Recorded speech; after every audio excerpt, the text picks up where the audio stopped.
আমরণ প্রেম তৃষ্ণা। তানহা ইসলাম বৈশাখী। পর্ব ৮। ও কি তোকে পছন্দ করে প্রিয়া? শিফার প্রশ্নটা বোধ হয় প্রিয়ার কান অবধি গেল না। সেই যে হা করে তাকিয়ে আছে এখনো সেভাবেই দাঁড়িয়ে। মনে মনে কোন আকাশ পাতাল ভাবছে কে জানে। শিফা ওর গায়ে হালকা ধাক্কা মেরে বলল, কি রে, বল। অন্যমনস্ক প্রিয়ার এবার ধ্যানচ্যুত হলো। কথাগুলো না শুনে বলল, কি বলবো? অন্ত ভাই তোকে পছন্দ করে? প্রিয়া স্বাভাবিক গলায় বলল, না। তাহলে ওগুলো বলল কেন? আমাকে ভালোবাসে। শিফার মুখটা হা হয়ে যায়। মুখে হাত দিয়ে মার্বেল চোখে তাকিয়ে বলে, কি বলিস রে? সত্যি? তুই জানতি আগে থেকেই? আচ্ছা। কিন্তু তুই শিওর ও তোকে শুধু পছন্দ করে না ভালোবাসেও? শিওর হলি কি করে? যে ছেলে 2 বছর ধরে শুধু আমাকে নিয়েই ভাবে সে অবশ্যই ভালোবাসে। তুই জানিস ওর সাথে আমি কত বাদরামি করেছি মেরেছি পর্যন্ত তবুও টু শব্দ করেনি। উল্টো সবার বকা খাওয়া থেকে সবসময় বাঁচিয়েছে। আমার কিছু হলে অস্থির হয়ে যায়। বলে, প্রিয়া তোর কি হয়েছে? কি লাগবে? আমাকে বল, আমি করে দিব, আমি এনে দিব। আমার এত খারাপ ব্যবহারের পরেও আমাকে কখনো বিপদে ফেলেনি। যখন প্রয়োজন পড়েছে দৌড়ে এসেছে। ইভেন ও যখন বলে না ও আমাকে ভালোবাসে তখন না ওর চোখে সত্যিই ভালোবাসা দেখা যায়। মাঝে মাঝে চোখ দুটো ওর টলটল করে উঠে। এত কিছু একটা ছেলেমানুষ কখন করে বল? প্রিয়ার কথায় শিফা যেন কথা বলাই ভুলে গেল। গোল চোখে চেয়ে থেকে শুধু শুনে গেল সব। অবাকের সুর কাটিয়ে উঠতে না পেরে বিড়বিড় করে শুধু বলল, এত কিছু? আরো অনেক কিছু। শিফার অবাক ভাব ছুটল। রাগে প্রিয়ার বাহুতে থাপ্পড় মেরে বলল, তাহলে আমাকে আগে বলিসনি কেন জোচ্চর মেয়ে? প্রিয়া চোখ মুখ কুঁচকে বলল, আরে আমি জানি আমার রিজেকশনের জন্য বোধ হয় আমাকে ভুলে যাচ্ছে কিন্তু এখনো যে এগুলোই করবে কে জানে। শিফার মন খারাপ হলো ভীষণ। হতাশ শ্বাস ফেলে বলল, তাহলে তুই রিজেক্ট কেন করছিস? ছেলেটা তোকে এত ভালোবাসে। আমি হলে সেই কবেই একসেপ্ট করে নিতাম। ভালো লাগে না আমার ওকে। একজন ভালোবাসলেই তো হলো না। আমার মনেও তো কিছু ফিলিংস থাকা প্রয়োজন। ওর জন্য আমার তেমন কোন ফিলিংস নেই। দেখলেই শুধু মারামারি করতে ইচ্ছে করে। ওরকম ছেলের সাথ ঝগড়ার সম্পর্ক ছাড়া অন্য কোন সম্পর্ক করা যায় না। তার মানে তুই কি কখনো রাজি হবি না? প্রিয়া কনফিডেন্সের সাথে বলল, কখনোই না। শিফার চোখমুখ চকচক করে উঠে প্রিয়ার কথায়। গলায় উৎফুল্লতা এনে বলে, তাহলে আমার জন্য পটিয়ে দে না। তুই তো কখনো রাজি হবি না। বেচারা তো কষ্ট পাবে। আমার জন্য রাজি করিয়ে দে, দেখবি দুদিনেই সব ভুলিয়ে দিব। তোর কথা আর মনেই আনবে না। প্রিয়ার বুকে আচানক মোচড় দিয়ে উঠে। অন্তর্মনে প্রিয়ার নাম থাকবে না ভাবলেই কেমন লাগছে। সেই ভাবনাকে এড়িয়ে সে এলো শিফার কথায়। এই কেমন মেয়ে? দেখছে অন্ত প্রিয়াতে আসক্ত তবুও কেন ছ্যাঁচড়াদের মতো এগুলো বলছে? সে চোখে মুখে বিরক্ত প্রকাশ করে বলল, তুই পাগল? দেখলি না কি বলে গেল? তোর মনে হয় ও আমাকে ছাড়া অন্য কাউকে নিয়ে ভাববে এখন? ছ্যাঁচড়ামি ছাড় বেয়াদব। তোকে অন্য কাউকে ধরিয়ে দেব। ওকে ছাড়। ও পটবে না। শিফা সরু চোখে তাকিয়ে বলল, কেন পটবে না? তুই তো আর মানবি না ওকে। ও তোকে ছাড়া কাউকে ভাববে না। তাহলে সমীকরণটা কোথায় এসে দাঁড়ালো? এখন আমরা না হয় ছোট, কিন্তু বড় তো হব। বিয়ে তো হবে আমাদের। তুই কি ওকে বিয়ে করবি? করবি না। তুই অন্য কাউকে বিয়ে করে সুখে থাকবি। আর অন্ত ভাই কি করবে? তাকেও তো তখন তোকে ভুলে অন্য কাউকে বিয়ে করতে হবে। তখনও কি তুই তার মনে থাকবি? কথাগুলো সম্পূর্ণ যুক্তিযুক্ত মনে হলো প্রিয়ার কাছে। সত্যিই তো এভাবে তো জীবন চলবে না। একদিন প্রিয়ার জীবনেও কেউ আসবে, অন্তর জীবনেও কোন নতুন অন্তপ্রিয়ার আগমন ঘটবে। তখন তো আর প্রিয়া থাকতে পারবে না অন্তর হৃদয় জুড়ে। তবে এখন সেথায় থেকে কি লাভ? উফাফ, এসব ভাবতেও তার এখন অস্থির লাগছে। গলা শুকিয়ে আসছে। অস্বস্তি বোধ হচ্ছে। সে প্রসঙ্গ বদলাতে শিফাকে বলল, ওগুলো নিয়ে পরে ভাবা যাবে। এখন চল ওয়াশরুমে। কুচিটা আগে ঠিক করি। শিফা খাম্বার মতো দাঁড়িয়ে থেকে বলল, ওয়াশরুমে যাওয়ার কোন প্রয়োজন নেই। আপনার রোমিও হিরোর মতো এসে আপনার শাড়ির কুচি ঠিক করে দিয়ে গেছে। দেখুন ভালো করে। এবার এটাকে শুধু ভালো করে গুজলেই হয়ে যাবে। প্রিয়া কুচিটার দিকে তাকালো। দেখেই অবাক হলো। সত্যই একেবারে সুন্দরভাবে সমান করে গুছিয়ে দিয়ে গেছে কুচিগুলো। সেটাকে আরেকটু ঠিকঠাক করে গুজে নিল ভেতরে। আবার ছাদে যাওয়ার উদ্দেশ্যে পা বাড়ালো দুজন। প্রিয়া মনে মনে ভাবল, ব্যাটা এত সুন্দর করে কি করে ঠিক করল? মেয়েরাই তো ঠিকঠাক ধরতে পারে না। সেখানেও ছেলে হয়ে কি করে পারল? নিশ্চয়ই কোন মেয়েকে আগে শাড়ি পরিয়ে দিয়েছে। শালা লুচ্চা। মেয়েদের দিকে ঠিকই নজর দেয়। মেয়েদের সাথে চলাফেরাও করে। শুধু মুখে মুখেই প্রিয়ার কথা বলে। খচ্চর কে থাকার। বিয়ে বাড়ি মানুষ কম হলেও গুণে দেখলে অনেক মানুষই হয়। গায়ে হলুদের সন্ধ্যায় ছাদে অনেক আত্মীয় স্বজনদের সমাগম। এদিক ওদিক ঘুরে বেড়াচ্ছে, নাচানাচি করছে সকলে। সন্ধ্যার মৃদুমন্দ বাতাসে হলুদের অনুষ্ঠান আরও জমে উঠেছে। অর্ণব স্নেহাকে বসানো হয়েছে স্টেজে। সকলে তাদের হলুদ ছোঁয়াচ্ছে। সেখানেই বসেছে পুষ্প। কার্তিক, সুস্মিতা, স্নেহা অর্ণবকে হলুদ ছুঁয়ে যাওয়ার পর এবার পুষ্প এলো হলুদ দিতে। বাটি থেকে হলুদ হাতে নিতেই কেউ তার হাতের উপর হাত রাখল। মসৃণ পিঠ থেকে গেল কারো শক্তপোক্ত বুকের সাথে। চট করে পেছনে ঘুরতেই দেখল পার্থ দাঁড়িয়ে। একদম গা ঘেঁষে দাঁড়িয়েছে। পুষ্পর শ্বেতবর্ণের হাতের উপর পার্থর তামাটে পেলব হাতটা রাখা। পুষ্প তাকিয়ে আছে বলে পার্থ চোখ দিয়ে ইশারা করল হলুদ ছোঁয়াতে। পুষ্প তুষ্ট হেসে হাত বাড়ালো। তার হাতের হলুদ বাটা লাগিয়ে দিল স্নেহার সুন্দর গাল দুটোই। ততক্ষণ পার্থর হাত পুষ্পর হাতের পিঠেই আলতো করে ছোঁয়াছিল। অর্ণব দেখল তাদের সুখটুকু। ভালো লাগলো খুব। আলতো করে হাসল। এবার অর্ণবের পালা। তবে পুষ্পর বাটিতে হাত দেওয়ার আগে তাতে হাত দিল পার্থ। নিজের হাতে হলুদ উঠিয়ে এবার পুষ্পর হাতটা তার তামাটে হাতের উপর রাখল। কানের কাছে ফিসফিসিয়ে বলল, এবার আমি লাগাবো, তুই আমার উপর হাত রাখো। পুষ্প তাই রাখল। পার্থ হাত বাড়িয়ে অর্ণবের গাল উঠে যায়। অর্ণব পিছিয়ে যায়। দুষ্টুমি ভরা স্বরে বলে, উহুম, দুজন আলাদা দে। বন্ধুর হাত থেকে একবার মাখবো, বন্ধুর বউয়ের থেকে একবার মাখবো। পার্থর ঠোঁট কোনাভাবে প্রসারিত হলো। বলল, যেটুকু দিচ্ছি সেটুকুই নে। এর বেশি আশা করলে এটুকুও পাবি না শালা। অর্ণব হেসে বলল, শালা বলেছিস, এবার দুলাভাইয়ের দায়িত্ব পালন কর। তোর বোনকে দিয়ে দে আমাকে। পার্থ এগিয়ে গিয়ে মুখে হলুদ লাগিয়ে বলল, শালা তোর বউ বসা পাশে। অর্ণব চোখ টিপে বলল, হবু বউ? ভালো হ। আমি আগে থেকেই ভালো। পুষ্প হাসছে দুই বন্ধুর খুনসুটি দেখে। পাশে বসা স্নেহাকে উদ্দেশ্য করে বলল, হবু বরকে দেখে রেখো। মতলব কিন্তু ভালো না। বউয়ের সামনে অন্য মেয়েকে চাইছে দেখলে তো বিয়ের পর একদম আঁচলে বেঁধে রাখবে। স্নেহা নত মুখে একটু মুচকি হাসল। ঘুরে তাকালো অর্ণবের দিকে। অর্ণব ঠিক তখনই তাকালো। দুজনের চোখাচোখিতে চোখ নামিয়ে ফেলল দুজনেই। পার্থ তখন পুষ্পকে নিয়ে চলে গেল অন্যদিকে। আরও অনেকেই হলুদ ছোঁয়াবে এখন, তাই জায়গা ফাঁকা করে দেওয়াই ভালো। পার্থ পুষ্পর হাত ধরে নিয়ে ছাদের অন্য পাশে গিয়ে দুটো চেয়ারে বসল। চিলেকোঠার পাশের জায়গা। একটু অন্ধকারও এখানে। মানুষজন সব ছাদের মাঝে দিয়ে ঘোরাঘুরি করছে। আপাতত এখানে কারো ধ্যান নেই। পুষ্প সেখানে থাকা চেয়ারে বসে বলল, এখানে কেন এলাম? সবাই তো এদিকে। পার্থ স্বাভাবিক গলায় বলল, এখানেই বসে থাক আমার চোখের সামনে। ওখানে থাকলে কি চোখের সামনে থাকবো না? পার্থ শক্ত চোখে তাকালো। ভারী স্বরে বলল, আমি এখানে থাকতে বলেছি। পুষ্প মুখে সূচক শব্দ করে বলল, আপনাকে বুঝি না। কখন কি মুডে থাকেন কে জানে। ওখানে সবাই মজা করবে, আমরা এখানে বসে থাকব? পার্থ পুষ্পর মতো বিরক্ত সূচক শব্দ করে বলল, মজা আর রোমান্সের মধ্যে পার্থক্য বুঝিস না? এখানে বসে আমরা রোমান্স করব। ওদেরকে মজা করতে দে, আমরা আমাদের মতো থাকি। আমার ভালো লাগছে না। পার্থ মুখ শুকনো লাগছে। চিন্তিত ঠেকেছে বড্ড। পুষ্প এবার সোজা হয়ে বসল। পার্থর হাঁটুতে হাত রেখে বলল, কিছু হয়েছে? আপনাকে চিন্তিত দেখাচ্ছে কেন? পার্থ প্রশ্নের জবাব দিল না, উল্টো পুষ্পর হাত ধরে টান দিয়ে উঠিয়ে তাকে কোলের উপর বসিয়ে দিল।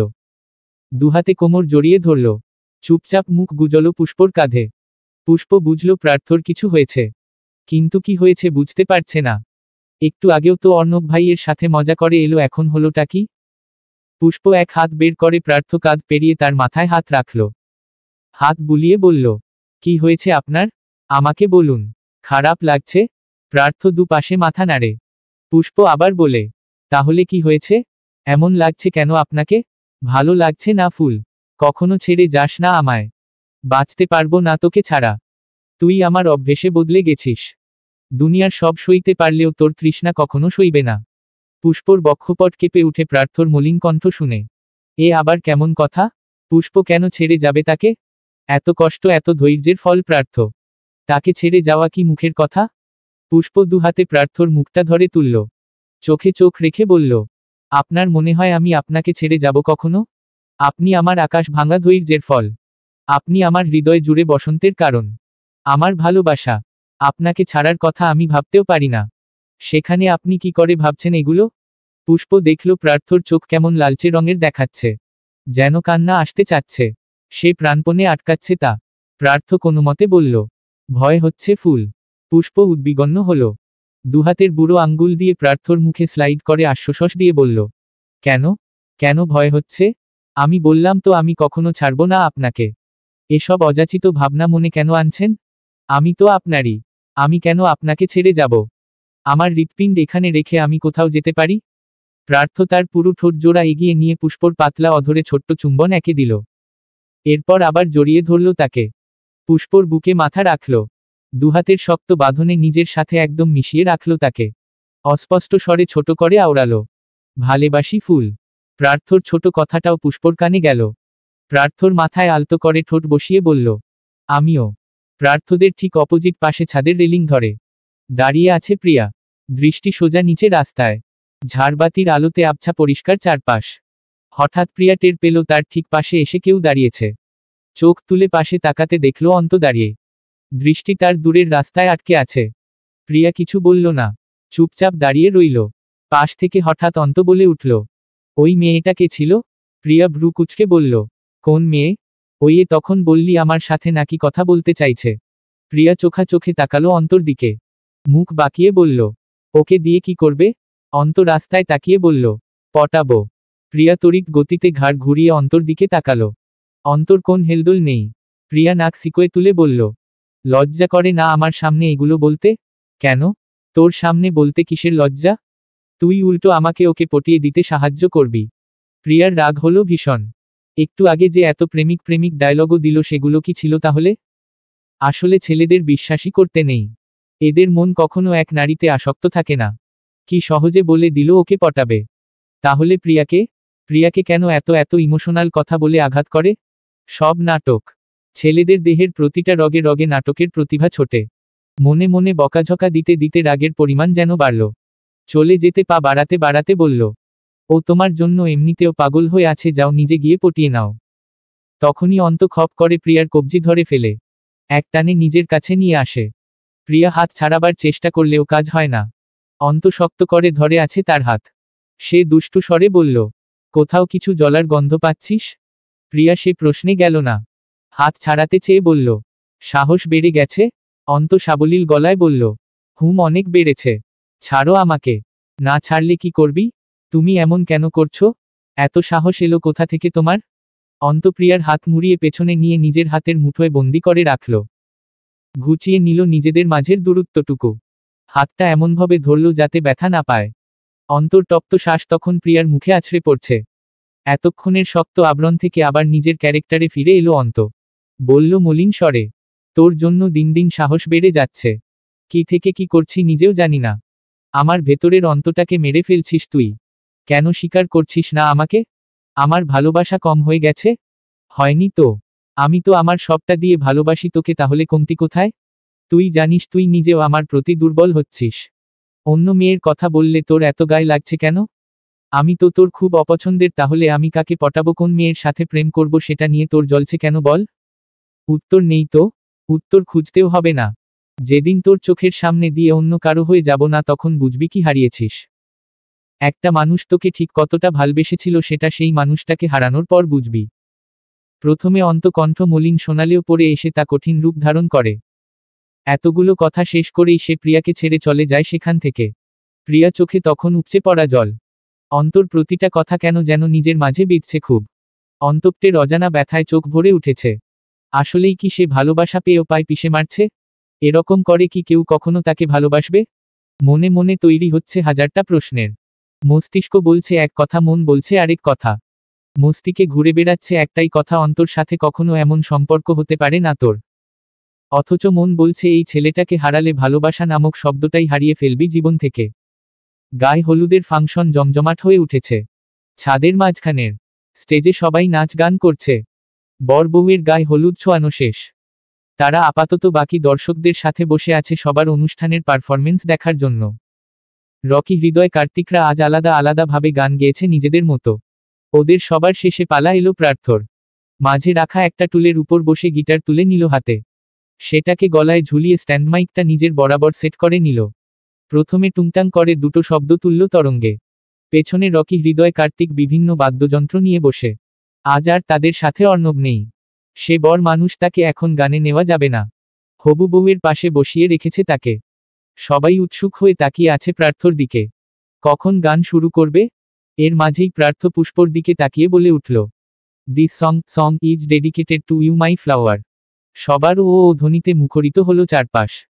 হুট করে অর্ণব চেঁচিয়ে বলে উঠল, শালা বিয়েটা কি তোর না আমার? বউ নিয়ে রোমান্টিক ভাইব তো তুই দিচ্ছিস। মুহূর্তেই আবার হাসির রোল পড়ে গেল সেখানে। প্রার্থ তাতে পাত্তা দিল না। গিটারে হাত লাগিয়ে বাজানো শুরু করে দিল। তার হাত আটকে গিটারের তারে এবং মুগ্ধ নয়ন জোড়া আটকে আছে পুষ্পর লজ্জায় রক্তিম হওয়া মুখাবয়বে। ধ্যান জ্ঞান সব পুষ্পর দিকে তাক করেই গাইল। কারণে অকারণে নিষেধে বা বারণে, তোমার নামেই যত যোছনা নিলাম, ভেতরে বাহিরে দহনে বা ধারণে, আমায় নিখোঁজ ভাবো বা পাশেই ছিলাম, চোখে জল নোনাকি, নিয়ে গেল জোনাকি কেন, আমি পথে একা দাঁড়িয়ে, আলোদের পিয়নে, সোডিয়াম নিয়নে যেন, সবই কোথায় হারিয়ে, আমি তোমার দ্বিধায় বাঁচি, তোমার দ্বিধায় পুড়ে যাই, এমন দ্বিধার পৃথিবীতে, তোমায় চেয়েছি পুরোটাই, আমি তোমার স্বপ্নে বাঁচি, তোমার স্বপ্নে পুড়ে যাই, এমন সাধের পৃথিবীতে, তোমায় চেয়েছি পুরোটাই, পুরোটাই। পুষ্পর দিকে মহাবিষ্টের ন্যায় তাকিয়ে থেকেই গাইল পুরো গানটা। এ যেন নতুন করে প্রেমে পড়া, নতুন করে ভালোবাসা। ওই স্নিগ্ধ শুদ্ধ মুখখানার দিকে তাকালে দুনিয়ার আর কেন কিছুতে খেয়াল থাকে না প্রার্থর। আচ্ছা, ভালোবাসা এত সুন্দর কেন? এই মেয়েটাকে আগে তো প্রার্থর কাছে এমন লাগতো না। এভাবে চেয়ে থেকেও দেখেনি কখনো, কখনো এভাবে তাকানোর প্রয়োজনও মনে করেনি। অথচ এখন দেখো, ভালোবেসে পুরো অনুভূতিটাকেই বদলে ফেলেছে। কারণে অকারণে তার দিকে তাকিয়ে থাকতে তার ভীষণ ভালো লাগে। সে গিটারটা রেখে উঠে গেল। সবার করতালিও শেষ হলো। প্রার্থ গিয়ে পুষ্পর পাশের জায়গাটা দখল করে নেয়। তখন পুষ্প আঙ্গুলের ডগায় অশ্রু মুছতে ব্যস্ত। মীর জাফরের মতো চোখ দুটো সুখেও ঝরে দুঃখেও ঝরে। প্রার্থ এক হাত বাড়িয়ে পুষ্পর কাঁধে রাখে। কোমল মুখটা নিজের দিকে ঘুরিয়ে বুড়ো আঙ্গুল দিয়ে চোখ মুছিয়ে দেয়। বলে মজার ছলে, সব সময় ভাব হা না করে একটু হাসতেও তো পারিস। হাসলে তোকে গোটা একটা ফুলের রাজ্যের রানী লাগে। পুষ্প হেসে দেয় শব্দ করে। প্রার্থর বুকে আলতো চাপড় মেরে বলে, আপনিই তো কাঁদালেন। এইটুকুতেই যে কাঁদে সে ছিচকাদুনে। তার মানে তুইও তাই? পুষ্প ঘুরে তাকায় সামনে। মেকি রাগ দেখিয়ে বলে, আপনার জন্যই এমন হয়েছি। পরপরই আবার অবাক হয়ে বলে, এই ওটা অন্ত না? প্রার্থ পুষ্পর চোখ ইশারা করে তাকায় সামনে। যেখানে এতক্ষণ প্রার্থ বসে গান গাইছিল সেখানে অন্ত বসে আছে, হাতে গিটার। পুষ্প ফের বলল, অন্ত গান গাইবে? ও তো গান টান গায় না। প্রার্থ স্বাভাবিকভাবেই বলল, আজ হয়তো গাবে, দেখতে থাক। অন্ত তখন গিটারে টুংটাং শব্দ তুলছে। তার শুভাকাঙ্ক্ষীরা যারা তাকে চেনে তারা সবাই অবাক। অন্ত প্রার্থর ভাই হলেও সে গানের প্রতি আসক্ত নয় বা গান গায় না খুব সহজে। আজ বিয়ে বাড়িতে এতগুলো মানুষের সামনে গান গাইবে ভেবেই অবাক সকলে। প্রিয়া আর শিফা এক জায়গায় বসেছে। পুষ্পর দুটো চেয়ার পরেই ওদের চেয়ার। অন্তর স্টাইলটা ঠিক প্রার্থর মতোই। একইভাবে বসে একইভাবে তাকালো প্রিয়ার দিকে। বাড়তি কোনো কিছু না বলেই গান ধরল। প্রথম যখন তোকে দেখেছি, মনের মাঝে তোর হাসিটা বেঁধেছি। ছুঁয়ে দেখার ইচ্ছেদের আগমন, রং মাখিয়ে দেহ জুড়ে শিহরণ। তুই ছাড়া মন কাঁদে একেলা, তুই হিনা কি করি বুঝি না। X2, তুই চাইলে বল সকাল সাজাই, বৃষ্টি নামাই তোর ইশারায়, মেঠো মেঠো পথে হেঁটে দুজন, চল রাত নামাই কথায় কথায়, আবার আসবে ভালোবাসার নতুন এক প্রহর। রেখ যতন করে আমায় করোনা গোপর, আগলে রেখে আগলে রেখে, আগলে রেখে কাছে টেনে, বা সব ভালো কত না, মন মাঝারে তোর নাম লিখে, করব প্রার্থনা, তুই ছাড়া মন কাঁদে একেলা, তুই হিনা কি করি বুঝি না। পুরো গানটা গেয়ে থামলো অন্ত। সকলে আজ জানল অন্তর গানের কণ্ঠ এত সুন্দর। কখনো গান গায়নি সে, তাই জানার সুযোগও হয়নি। আজ তবে শুনলই তার কণ্ঠ। সবাই যেখানে মুগ্ধ অন্ত গানে প্রিয়া সেখানে স্তব্ধ তার চাহনিতে। গানের প্রতিটি লাইন যেন তাকেই উৎসর্গ করা। গায়ের লোমগুলো এখনো দাঁড়িয়ে আছে। এতক্ষণ না পারছিল উঠতে, না পারছিল সহ্য করতে। অন্তর গভীর চোখ দুটোর দৃষ্টিতে যেন বন্দী হয়েছিল এতক্ষণ। এবার আর বসে থাকা সম্ভবপর হলো না। উঠে চলে গেল অন্য পাশে। বুকের গতি বেগতিক। বুঝতে পারছে না অন্তর জন্য তার এমন কেন হচ্ছে, কোন সময় বুকের মাঝে চিনচিনে ব্যথা হচ্ছে আবার কোন সময় বুক মুচড়ে উঠছে। অন্তর হৃদয় বিচ্ছিন্ন করা শব্দতরঙ্গ কানে বেজে যাচ্ছে বারংবার। অন্ত একবার বলেছিল ভালোবাসলে নাকি তার জন্য বুকের মাঝে চিনচিনে ব্যথা হয়, পুড়ে যাওয়ার যন্ত্রণা হয়। যখন এগুলো কারো জন্য অনুভব করতে পারবি, তখন বুঝবি তুই ভালোবাসি। এখন ব্যথা যে অন্য কারো জন্য নয়, অন্তর জন্যই হচ্ছে। এটাকে কি বলে আখ্যা দিবে সে?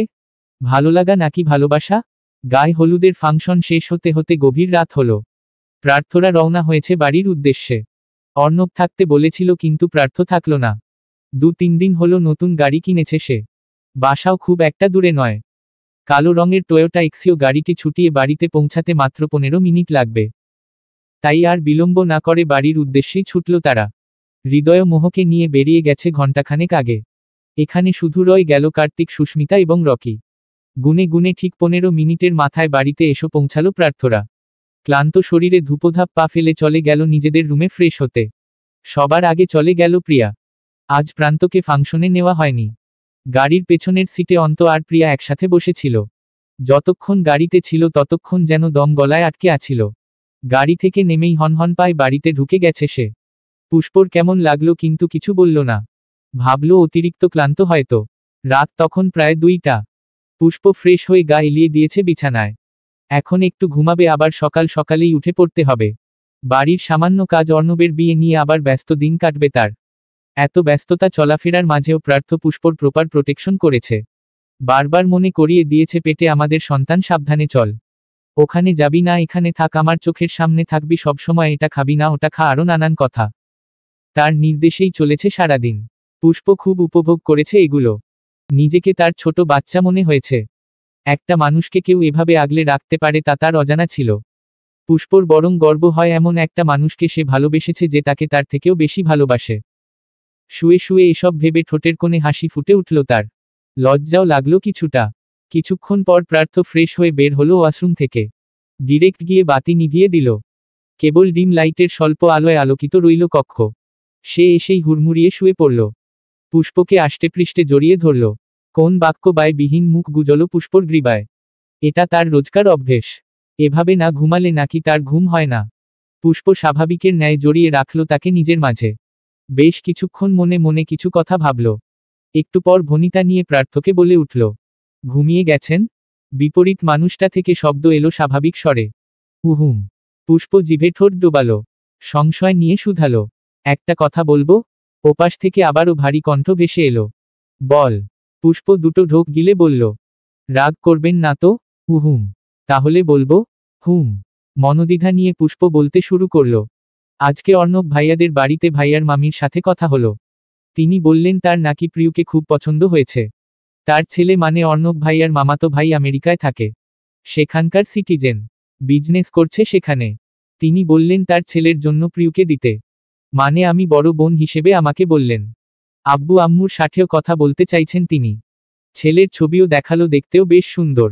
বয়সও খুব একটা নয়। একদম ঠিকঠাক। ওর জন্য কি কথা বলবো? প্রয়োজন নেই।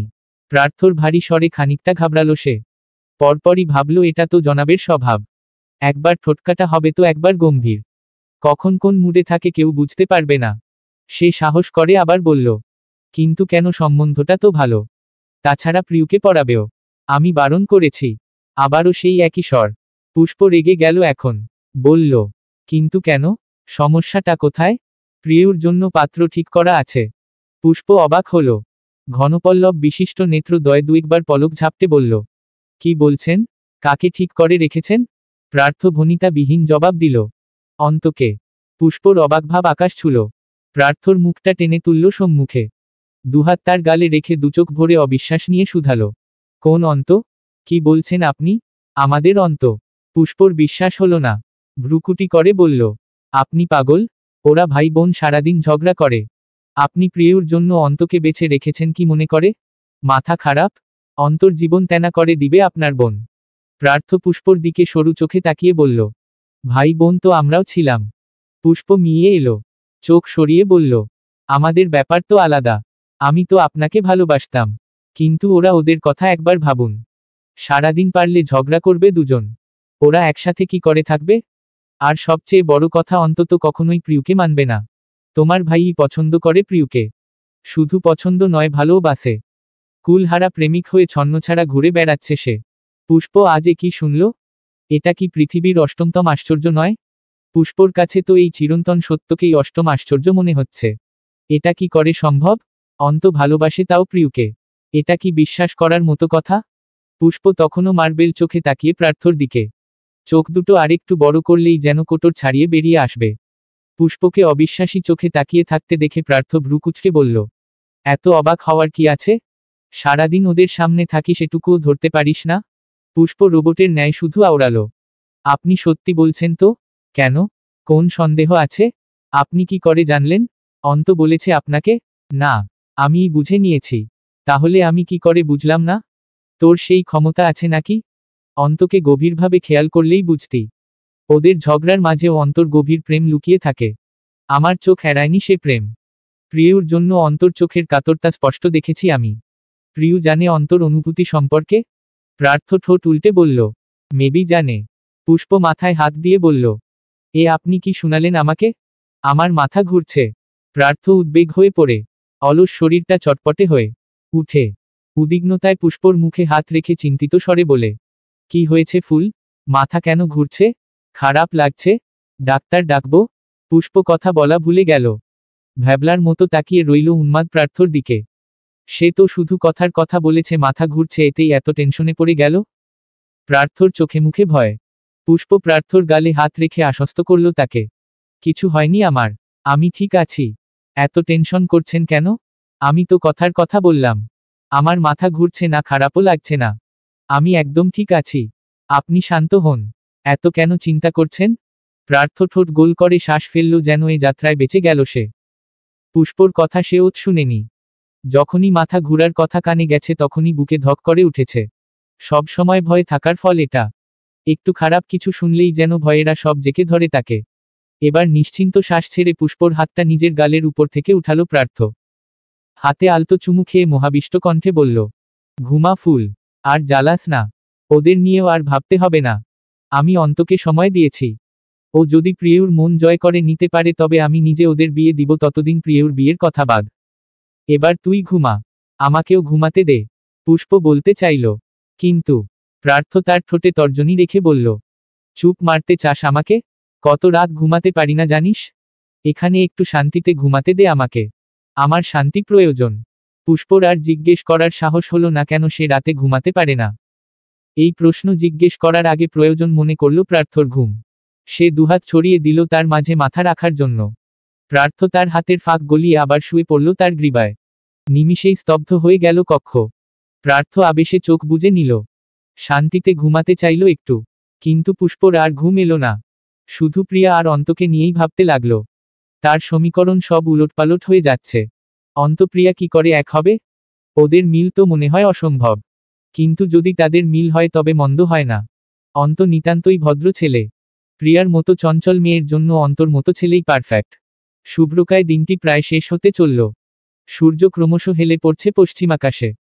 পবিত্র দিনের শেষ লালিমা সাক্ষী হবে পবিত্র একটি বন্ধনের, যেখানে দুটো সই এবং মুখে বলা তিনটি পবিত্র বাক্যে এক সত্তায় পরিণত হবে দুজন মানব মানবী।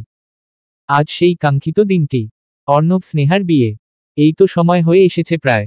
একটু পরেই স্নেহাকে আনা হবে এবং কাজীকে দিয়ে বিয়ে পড়ানো হবে। বিয়ের আয়োজনটাও অর্ণবদের বাড়িতেই করা হয়েছে। স্নেহার বাসা থেকে তেমন আয়োজন করবে না বলে অর্ণবের বাবার অনুরোধে এ বাড়িতেই আয়োজন হচ্ছে। বিয়ের আসরের ঠিক মাঝ বরাবর পাতলা ফিনফিনে একটা কাপড় দিয়ে আড়াআড়ি করে ঢেকে রাখা হয়েছে। স্নেহাকে আনা হলো কিছুক্ষণের মাঝে। পর্দার অন্য পাশে বসানো হলো তাকে। অর্ণব অজান্তেই চোখ তুলে তাকালো মেয়েটির দিকে। পাতলা পর্দা ভেদ করে তার চোখ গিয়ে আটকালো মেয়েটির শুভ্রকায় মুখটির উপর। লাল শাড়িতে আর ভারী মেকআপে দেখতে চমৎকার লাগছে। অর্ণব আবারও একবার প্রশংসা করল তার, নাহ মেয়ে দেখতে মাশা আল্লাহ। এবার ভালোই ভালোই মনটা এখানে আটকে গেলেই হলো। কাজী সাহেব বিয়ে পড়ানো শুরু করে দিয়েছে। অর্ণব চোখ ফিরিয়ে নিচের দিকে তাকালো। কিছুক্ষণ পরেই কানে এসে বাজল কাঙ্ক্ষিত বাক্যটি। কাজী সাহেব স্নেহাকে কবুল বলতে বলছেন। কিন্তু মেয়েটি বলছে না। হয়তো নার্ভাস লাগছে। এই এক বাক্যেই তো জীবনের পুরো মোড় ঘুরে যায়। এই জায়গায় এসে একটু নার্ভাস হওয়া স্বাভাবিক। স্নেহা কবুল বলছে না বলে অর্ণব আবারও তাকালো স্নেহার দিকে, তখনই স্নেহাও তাকালো এদিকে। পাতলা বেষ্টনী ভেদ করে দুটো দৃষ্টির সন্ধি হলো। পরপর দুজনেই দৃষ্টি নামিয়ে ফেলল বৃতিস্পৃহায়। এর মাঝেই শোনা গেল স্নেহার রিংরিঙে গলার স্বর। সে তিনবার কবুল বলে ফেলেছে। সবার আলহামদুলিল্লাহ ধ্বনি শোনা যাচ্ছে। এরপর পালা এলো অর্ণের। কাজী সাহেব তাকে কবুল বলতে বলছেন। সে একটু সময় নিয়ে বলে ফেলল তিন কবুল। আবারও আলহামদুলিল্লাহ ধ্বনিতে মুখরিত হলো চারপাশ। কাছেই দাঁড়িয়ে আছে হৃদয় মোহ। মোহর মোলায়েম হাতের আঙ্গুলের ভাঁজে হৃদয়ের খসখসে হাত গুজে রাখা। সে একটু নিচু হয়ে মোহর কানের কাছে মুখ নিয়ে ফিসফিস করে বলল, চলো যান আমরাও কবুলটা বলে ফেলি। মোহ তার দিকে সরু চোখে তাকিয়ে বলল, তুমি একাই বলো। হৃদয় অবাকের সুরে বলে, কি বলো জান? আমি একা বললে হবে নাকি? বিয়ে করলে তো আমাদের দুজনকেই কবুল বলতে হবে। আগে ঠিক করো বিয়েটা তুমি করতে চাও কিনা, নাকি এখনো মেয়েদের দেখলে ছুকছুকে ভাব চলে আসে? হৃদয় আগের থেকেও দ্বিগুণ অবাক ভাব নিয়ে বলল, ছি জান, তুমি আমাকে এটা বলতে পারলে? আমি মেয়েদের দেখলে ছুকছুক করি? উল্টো মেয়েরা আমাকে দেখলে পাগল হয় সেইটা বলো। মেয়েরাই আমাকে দেখলে ছুকছুক করে। মোহ এক ভ্রু উঁচু করে বলে, ও আচ্ছা, তাহলে আমি তোমার পেছনে ঘুরেছিলাম বুঝি? হৃদয় দাঁত কেলিয়ে হেসে বলে, হে হে, তোমার পেছনে তো আমিই ঘুরেছিলাম জান। তুমি আর অন্য সব মেয়ে এক হলো নাকি? কেন, আমার মাঝে আলাদা কি আছে? আমি তোমাকে ভালোবাসি বেবি। অন্য কোন মেয়েকে আজ পর্যন্ত ভালোবাসতে পারিনি। সেখানে তোমাকে মাত্র কয়েকদিনেই মন দিয়ে বসেছি। তুমি তো স্পেশালি আমার কাছে। বিয়ের পর যদি শুনি তোমার কাছে অন্য মেয়েদেরও স্পেশাল লাগে তখন? হৃদয় চোখ দুটো মার্বেল আকারের করে বলে, আস্তাগফিরুল্লাহ, কসম লাগে জান, তোমারে ছাড়া অন্য কোন মেয়ের দিকে ভুলেও তাকাবো না। অন্য কারো দিকে তাকালে চোখ উপড়ে ফেইলো তুমি। হ্যাঁ, যদি তুমি চাও ঘরে সতীন আসুক তাহলে একটার ব্যবস্থা করতে পারি। মোহ বুঝল হৃদয়ের দুষ্টুমিটুকু। সে হৃদয়ের কলার চেপে ধরে শাসানোর স্বরে বলল, মেরে ফেলবো একদম। আমি ছাড়া অন্য মেয়েদের দিকে তাকালেই খুন করব। হৃদয় ঠোঁট কামড়ে হাসে, ফিসফিস করে বলে, আমি তো আগে থেকেই তোমার প্রেমে খুন হয়ে আছি জান। মোহ হেসে ফেলে কলারটা ছেড়ে দাঁড়ায়। হৃদয় তার কাঁধ পেরিয়ে বাহুতে হাত রেখে নিজের সাথে মিশিয়ে দাঁড় করিয়ে রাখে তাকে। পাশে থেকে একধানে কেউ একজন অবলোকন করে তাদের। এরকম খুনসুটিপূর্ণ মুহূর্তে হৃদয় মোহকে একসাথে দেখে ভালোও লাগে, আবার একটু খারাপও লাগে।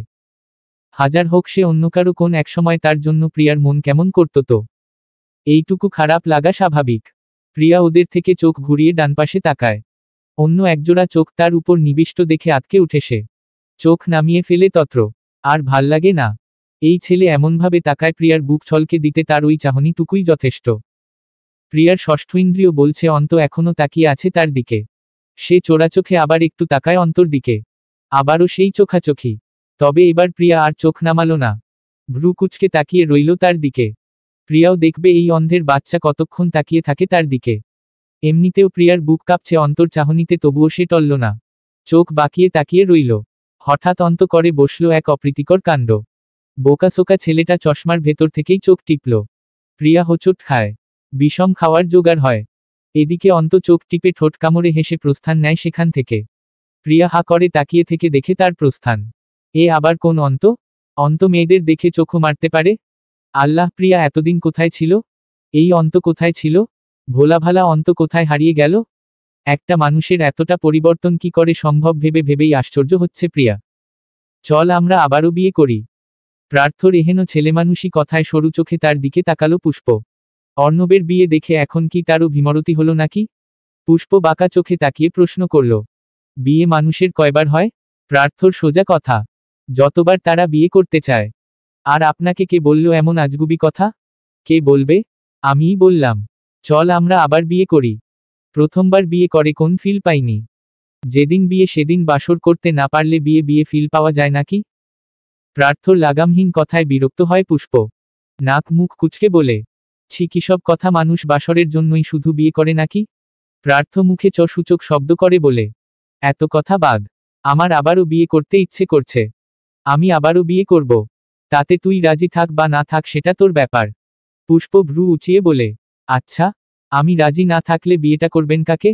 প্রার্থ ভাবলেশীন বলল, তোর রাজি হওয়া নিয়ে কি এসে যায়? যেখানে আমার নাম থাকবে সেখানে অটোমেটিক তোর নাম চলে আসবে। তুই না চাইলেও আসবে। আমি জোর করে হলেও আনব। হয়েছে। বুড়ো বয়সে দুবার বিয়ে করার স্বপ্ন বাদ দেন। দুদিন পর বাবা হচ্ছেন। এ বয়সে এসে বিয়ের কথা মানায় না। প্রার্থ আরও কিছু বলতে নেয় কিন্তু পুষ্প বলতে দেয় না। স্বচ্ছ তর্জনী দিয়ে চেপে ধরে প্রার্থর নরম ঠোঁট। দুই ভ্রু উঁচু করে বলে, চুপপ, আর একটাও বাজে কথা না। যান, ওদিকে আপনার বন্ধু ডাকছে আপনাকে। আমি দেখে আসি প্রান্তপ্রিয়া কোথায়। অন্তটাকেও দেখছি না। প্রার্থ প্রফুল্ল স্বরে মোহগ্রস্ত হয়ে বলে, এভাবে শাসন করলে যে শ্বাসকষ্ট বেড়ে যায় বউ। তখন কোথাও যেতে ইচ্ছে করে না বউকে ছেড়ে। পুষ্প লজ্জা পায়। চোখ মুখ খিচে বলে, উফাফ, আবার বাজে কথা। যান তো এখান থেকে। আমি গেলাম। কোনোরকমে বলেই হাঁটা ধরে পুষ্প। প্রার্থ পেছনে থেকে সাবধান বাণী ছুড়ে দেয়, সাবধানে, বেশি দূরে যাবি না। ওত কথা শোনার সময় নেই পুষ্পর। হনহন গতিতে ছুটে চলল স্টেজের বিপরীত দিকে। বিয়ে শেষ। বিয়ের যাবতীয় আনুষাঙ্গিক কাজও শেষ আজকের মতো। দূর দূরান্ত থেকে আগত মেহমানরা সব চলে যাচ্ছে একে একে। স্বল্প আত্মীয় ভরপুর বাড়ি নিমিষেই খালি হয়ে যাচ্ছে। বিয়ের কাজ যেহেতু শেষ, তবে থেকে আর কি লাভ, এবার চলে যাওয়াই উত্তম। কেউ কেউ আবার রয়ে গেল অর্ণবদের বাসাতেই। অর্ণবকেও মাত্র পাঠানো হলো তার রুমে। বন্ধুবান্ধব আত্মীয়দের বিদায় পালা চুকিয়েই সে ঘরে ঢুকল। তবে ঘরে ঢুকার আগে শালিকাদের ভালো বকশিশও দিতে হয়েছে বটে। বাসর ঘরে ঢোকার আগে নাকি শালিদের ভেতরে ঢোকার টাকা দিতে হয়, এটা নাকি তাদের ন্যায্য অধিকার। অর্ণব আশ্চর্য হয়। বাসর রাত ওর, বিয়ে করেছে ও, বউটাও ওর, তাহলে শালিকাদের আবার কিসের ন্যায্য মূল্য? তবুও তর্কে যায়নি সে। বাধ্যের ন্যায় টাকা বের করে দিয়েছে। টাকাগুলো দেওয়ার সময় রকি ছাড়া আর কোন বন্ধুকে পাশে পায়নি ছেলেটা। সবগুলা বউয়ের ন্যায়টা। শালা হৃদয়টাও এলো না, বলে কিনা সে মেয়েদের কাছে ঘেসে না। এর থেকেও বড় আশ্চর্যের কিছু আছে। আরেক শালা কার্তিক, ব্যাটা বিয়ের পর থেকেই যেখানেই যায় বউকে বগল দাবা করে নিয়ে যায়। আর সবচেয়ে বড় বউ পাগল তো ওই শালা পার্থ। যখন বিয়ে করলো তখন কি জেদ কি ঘৃণা তার, এক মুহূর্ত সহ্য হয় না প্রিন্সেসকে। আর এখন দেখো প্রিন্সেস যেখানেই যায় সেখানেই তার পিছু পিছু বউ বউ করতে করতে মুখে ফেনা তুলে দেয়। আর যে তার বউকে ভালোবাসার সুযোগ করে দিল তার কোন দাম নাই। ছ্যাহ, এই নাকি জীবন? বিয়ে কি একটা শব্দ, অথচ দেখো কতগুলা মানুষরে কেমন চোখের পলকে মীর জাফর বানায় দিল। এসব ভেবে ভেবে দরজার সম্মুখ হতেই দীর্ঘশ্বাস ফেলল ছেলেটা। দরজা আটকে ভেতরে ঢুকে দেখে স্নেহা বহুরূপে পুতুলের ন্যায় বসে আছে বিছানায়। ঘরটাও কি সুন্দর ফুলে ফুলে সাজানো। পরিস্থিতি বুঝেই গলা শুকিয়ে আসে অর্ণবের। ঈশ্বরে, আজ তো তাদের বাসর রাত, এখন কি বাসর করতে হবে নাকি? ছি, এখনই ওসব কিছু করা যাবে না। আগে সম্পর্ক স্বাভাবিক হোক, পরে বাকি সব নিয়ে ভাবা যাবে। অর্ণব ভীতসন্ত্রস্ত মন নিয়ে সামনে এগিয়ে গেল, তবে স্নেহার কাছে গেল না। একটু কেশে কাবার্ড থেকে নতুন টি শার্ট আর ট্রাউজার বের করে নিয়ে গেল ওয়াশরুমে। এই শেরওয়ানি পরে কিছুতেই ঘুমানো যাবে না রাতে। কিছুক্ষণের মাথায় জামা কাপড় বদলে বেরিয়ে আসে অর্ণব।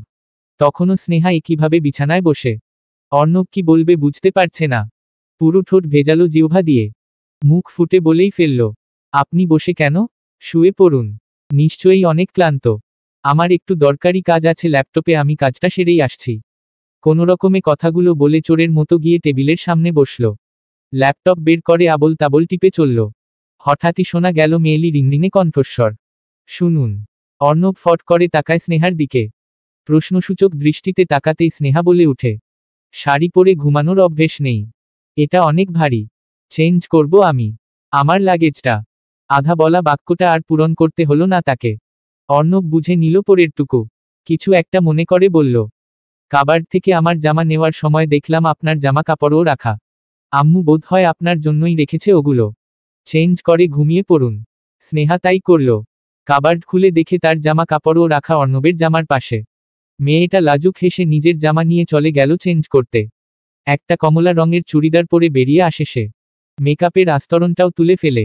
এবার খুব হালকা লাগছে। সে আর অর্ণবের আসার অপেক্ষা করল না। চুপচাপ গিয়ে খাটের একপাশে কাত হয়ে শুয়ে পড়ল। অর্ণব চোরা চোখে একবার দেখে নিল তাকে। না, সুন্দরী লাগছে মেয়েটাকে। তার সাথে কমলা রংটা ফুটে উঠেছে একদম। মেকআপহীন ত্বকে আকর্ষণীয় লাগছে তাকে দেখতে। হুট করে নিজের ভাবনার উপর নিজেরই লজ্জা লাগলো অর্ণবের। কষিয়ে দুটো থাপ্পড় মারল নিজের দুই গালে। মনে মনে শাসালো নিজেকে, ছি অর্ণব, একটা মেয়েকে এভাবে খুঁটিয়ে খুঁটিয়ে অবলোকন করছিস, লজ্জা লাগে না? আবার ভাবল নিজের বউই তো, অন্য মেয়ের দিকে তো আর তাকায়নি। কিছুক্ষণ পর অর্ণব উঠে গেল বসা থেকে। ভালো লাগছে না। চোখ ল্যাপটপে কম, স্নেহার দিকে বেশি যাচ্ছে। কি আশ্চর্য, মাত্র বিয়ে হলো তাদের, তাতেই এই অবস্থা হলো ছেলেটার। সে রুমের আলোটা নিভিয়ে আস্তে করে গিয়ে স্নেহার অপর পাশে শুয়ে পড়ে। বিশাল খাটের দুই প্রান্তে দুজন, মাঝে দূরত্ব অনেক। স্নেহা বোধ হয় এতক্ষণে ঘুমিয়ে গেছে, কিন্তু অর্ণবের চোখে কিছুতেই ঘুম আসছে না। প্রথমবার কোন নারীর সাথে এক ঘরে এক বিছানায় ঘুমাচ্ছে, তাও এত কাছে। অস্বস্তিতে গাঢ় হয়ে আসে শরীর। বেচৈন মন নিয়ে একবার এপাশ ঘুরছে তো আবার অন্য পাশে ঘুরছে। মানে শান্তি পাচ্ছে না কোনোভাবেই। হুট করে আবার সেই মেয়েলি কণ্ঠ কানে এলো, শুনুন। অর্ণব চমকে চায় তার পাশে। স্নেহাকে জেগে থাকতে দেখে শুধায়, আপনি ঘুমাননি? স্নেহা সহজ সরল ভঙ্গিতে উত্তর দিল, আপনি অনেক নড়াচড়া করছেন, ঘুম আসছে না। অর্ণব ইতস্ত বোধ করে, দুঃখিত হয়ে বলে, সরি, আসলে প্রথমবার কারো সাথে বেড শেয়ার করা তো, এজন্য অস্বস্তি হচ্ছে। ঘুম আসছে না?